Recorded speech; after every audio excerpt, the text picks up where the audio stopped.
Margo is chief economist at the American Council for Capital Formation. That's a group that gets funding from a lot of folks, Exxon, Bank of America, the U.S. Chamber of Commerce, and some other corporations and associations. Margo, welcome to Street Smart. So you say this doesn't make sense. What's your main argument here? Well, electric vehicles have been with us 180 years. The first one was invented in Scotland in 1832.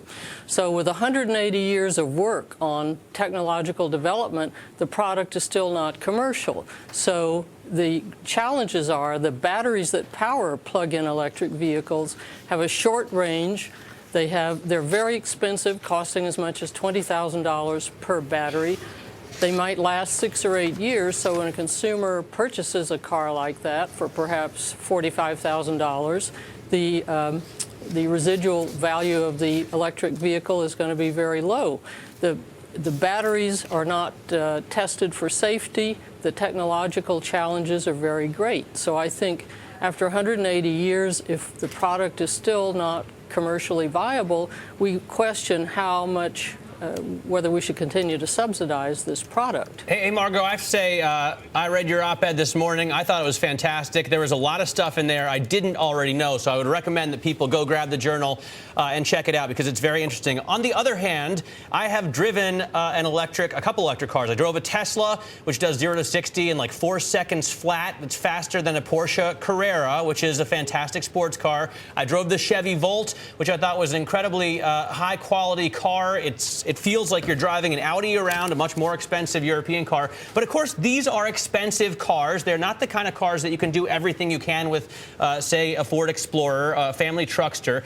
They're definitely the first generation, the first models, and you got to start somewhere. Don't you think it's kind of cool that we have these really exciting, really fun products to kick off something that could evolve into an incredible industry? Well, I think after 180 years, if we were going to be able to make it an affordable product that many consumers would want, it would have already been developed. So I think rather than use taxpayer money to further subsidize this industry, we ought to be thinking about deficit reduction. I don't know, the Chevy Volt's 40 grand. I mean, that's not too terribly expensive. You can use it as your everyday car because it has a gasoline engine as well, and it's sort of the first one for early adapters. I'm sure that it will come along quickly. The batteries have evolved so amazingly now. It used to be that you couldn't make these cars because the batteries were too big, and now you're looking at batteries that are the size of an average suitcase. Well, you have to think about the average price right now for a car in the U.S. is about $22,000.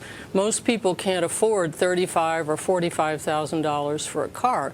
Right now, even the Consumer Reports review of the Chevrolet Volt said they only got 27 miles on a charge in the Connecticut winter. So the distance you can go on in a plug-in electric vehicle really depends on the weather and driving conditions. I'm going to go back to Matt's argument. Don't we have to start somewhere? I mean, at some point, oil's going to run out. It's also not so good that we're beholden to the Middle East when it comes to oil at this point. I mean, don't we need to continue to pursue these avenues? Because eventually, if you produce enough electric vehicles, the price will come down, you'll have economies of scale, and it all will kind of pull through.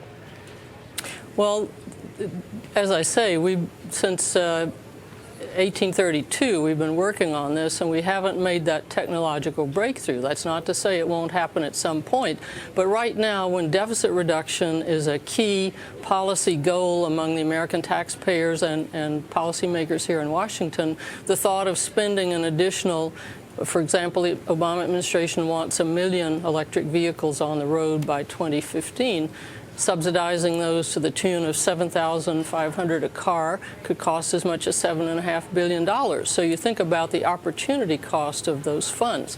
Furthermore, if we're concerned about dependence on foreign oil, a positive step we can take is to allow oil and gas companies to do more exploration on lands that are closed to them right now. The Department of Energy data shows that we've already begun to produce more oil in this country. So I think we could do a lot to reduce our dependence by expanding development here in the U.S. Hey, I say if you're against the government subsidies, I think there's a whole list of subsidies that a lot of people would agree with you about. And the oil industry has gotten a lot of U.S. subsidies and subsidies from the government. So you know, if they just cut them all out, I think a lot of people would be happy. A lot of people unhappy, of course. But you know, you had the record player invented 100 years ago, and then the Betamax was too expensive for the average person to buy, and now you can get a DVD player pretty much for free. So I think the evolution of these things... The point of that is they didn't take a government subsidy to do it. When the computer was invented, you didn't have to subsidize people to give up their typewriters. They switched because the computer was more productive.